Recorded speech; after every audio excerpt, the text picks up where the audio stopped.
വർക്കല കേരളത്തിന്റെ സുപ്രധാനപ്പെട്ട ഒരു ടൂറിസം ഡെസ്റ്റിനേഷനാണ്.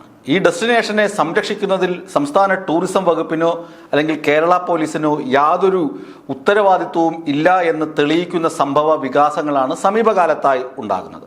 ഒന്ന് രണ്ട് ഇൻസിഡന്റുകൾ ഞാൻ ആദ്യം പറയാം. ഇത് ഒരുപക്ഷെങ്കിൽ കേരള പോലീസിലെ ചില ആളുകൾക്കെങ്കിലും, വർക്കല സ്റ്റേഷനിൽ ഇരിക്കുന്ന ആളുകൾക്കും അയിരൂർ സ്റ്റേഷനിൽ ഇരിക്കുന്ന ആളുകൾക്കും പാപനാശത്തെ പോലീസ് എയ്ഡ് പോസ്റ്റിലുള്ള ആളുകൾക്കും ഒരു പക്ഷേങ്കിൽ മനസ്സിലാകും. അങ്ങോട്ട് തലപ്പത്തേക്ക് ഈ സംഭവങ്ങൾ എത്തിയിട്ടുണ്ടോ എന്ന കാര്യത്തിൽ സംശയമാണ്. എക്സൈസിനുമുണ്ട് പിഴവുകളും വമ്പൻ വീഴ്ചകളും.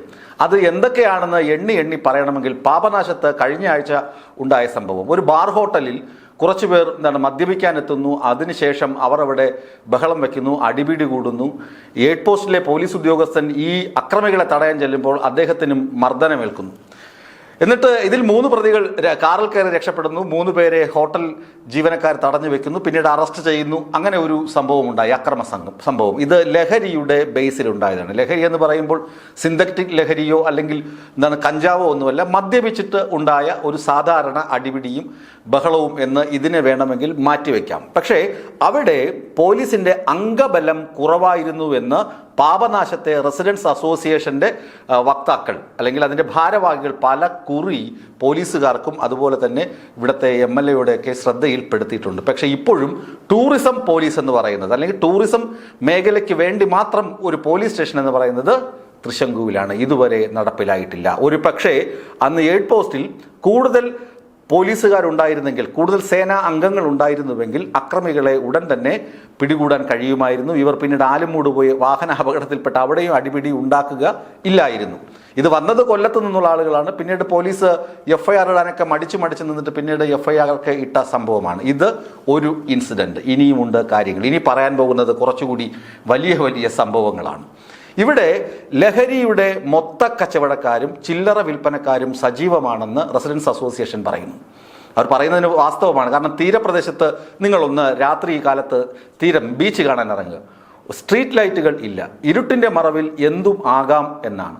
പിന്നെ തെക്കൻ സംസ്ഥാനങ്ങളിൽ നിന്ന്, പ്രത്യേകിച്ച് തമിഴ്നാട്, കർണാടക, ആന്ധ്ര തുടങ്ങിയ സ്ഥലങ്ങളിൽ നിന്ന് ഇവിടേക്ക് ടൂർ വരുന്നുണ്ട്. സംഘങ്ങളായി തന്നെ ടൂറിന് ആളുകൾ എത്താറുണ്ട്. ഇവർ പരസ്യമായി മദ്യപിച്ചിട്ട് ബിയർ കുപ്പികളും അതുപോലെ തന്നെ മദ്യത്തിൻ്റെ ബോട്ടിലുകളുമൊക്കെ റോഡിൽ എറിഞ്ഞു പൊട്ടിക്കുക, അങ്ങനെയുള്ള ശീലങ്ങളും ആഘോഷങ്ങളും ഒക്കെ പതിവാണ്.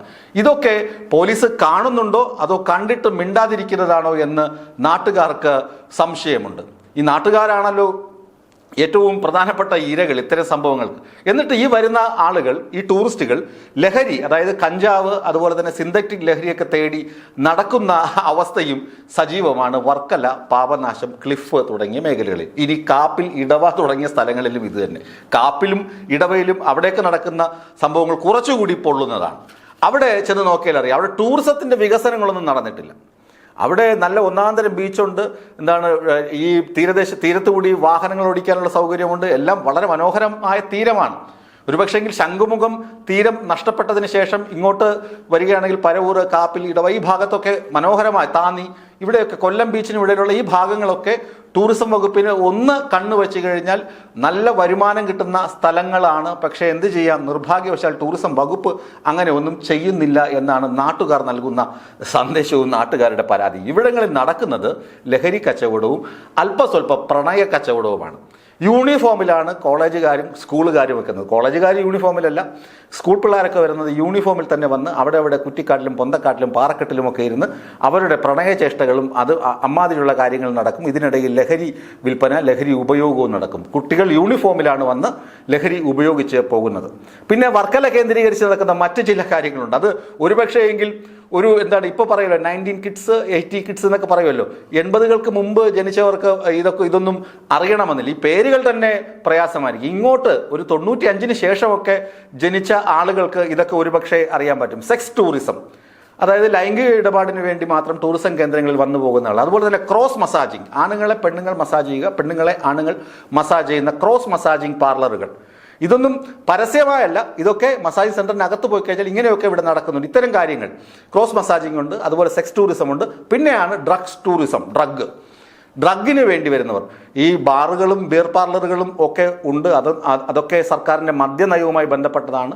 അതൊക്കെ ടൂറിസം വികസനത്തിന് അത്യാവശ്യമാണ്. പക്ഷേ ഈ സിന്തറ്റിക് ലഹരി, കഞ്ചാവ് തുടങ്ങിയ സംഭവങ്ങൾ ഇതിൻ്റെ മറവിൽ, ഈ ടൂറിസത്തിൻ്റെ മറവിൽ വിറ്റുപോകുന്നുണ്ട്, വിറ്റഴിക്കപ്പെടുന്നുണ്ട്. ഇതൊക്കെ വർക്കല എന്ന് പറയുന്ന കേരളത്തിൻ്റെ സുപ്രധാനപ്പെട്ട ഒരു ടൂറിസം ഡെസ്റ്റിനേഷൻ്റെ പേര് കെടുത്തുന്ന, നാണം കെടുത്തുന്ന സംഭവ വികാസങ്ങളാണ്, അല്ലെങ്കിൽ സംഭവങ്ങളാണ്. അടിയന്തരമായി സംസ്ഥാന സർക്കാരിൻ്റെയും അതുപോലെ തന്നെ ടൂറിസം വകുപ്പിൻ്റെയും ശ്രദ്ധ ഈ മേഖലയിൽ വരണം. പിന്നെ നാട്ടുകാർ ആവശ്യപ്പെടുന്നത് പോലെ ഇവിടെ ഒരു ടൂറിസത്തിന് വേണ്ടി മാത്രം ഒരു പോലീസ് സ്റ്റേഷൻ അടിയന്തരമായി വേണം. അതുപോലെ മുമ്പൊക്കെ ആണെങ്കിൽ ഈ പ്രദേശത്ത് എക്സൈസിൻ്റെയും പോലീസിൻ്റെയും പെട്രോളിംഗ് സജീവമായിരുന്നു. ഇപ്പോൾ കഴിഞ്ഞ ദിവസം നടന്ന തമിഴ്നാട്ടിൽ നിന്ന് ഒരു സംഘം ടൂറിസ്റ്റുകൾ എത്തുന്നു. അവർ രാത്രി അവരുടെ ആഘോഷം, മദ്യപാനം തന്നെ ആയിരിക്കും, ആഘോഷമൊക്കെ നടക്കുന്നു. എന്നിട്ട് അവർ തിരികെ പോകുമ്പോൾ നാട്ടിലുള്ള ചില ക്രിമിനലുകൾ ഈ ലഹരിക്ക് അടിമപ്പെട്ട ആളുകൾ ഇവരെ തടഞ്ഞു നിർത്തി ആക്രമിക്കുന്നു, മർദ്ദിക്കുന്നു. അങ്ങനെ വലിയ ബഹളം. ഇങ്ങനെയുള്ള സംഭവങ്ങൾ ഒഴിവാക്കാൻ പോലീസിൻ്റെ നൈറ്റ് പെട്രോളിംഗ് കാര്യക്ഷമമാക്കണം. അതുപോലെ തന്നെ ഇത്തരം കേന്ദ്രങ്ങളിൽ ഒരു കണ്ണ് വേണം.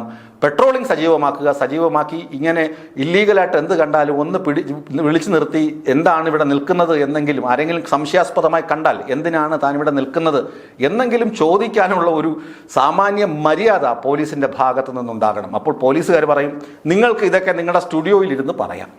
പക്ഷേ ഞങ്ങളുടെ കാര്യം എന്താണ്? അയിരൂർ സ്റ്റേഷനിൽ ഒരു ദിവസം എത്ര കേസുകൾ വരുന്നു? പ്രത്യേകിച്ച് പോക്സോയുടെ ഹബ്ബ് കൂടിയാണ്, പോക്സോ രജിസ്റ്റർ ചെയ്യേണ്ട കേസ് കൂടിയാണ്. അയിരൂർ ഇഷ്ടംപോലെ പരാതികൾ വരുന്നുണ്ട്.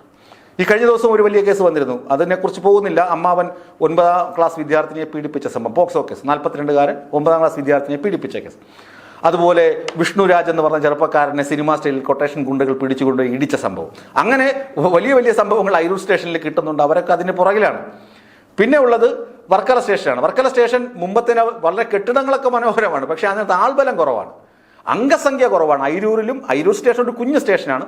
അതേവസരം വർക്കല കുറച്ചുകൂടി വിശാലമായ സ്റ്റേഷനൊക്കെ. പക്ഷേ എന്ത് ചെയ്യാം, അവിടെ ആൾബലമില്ല.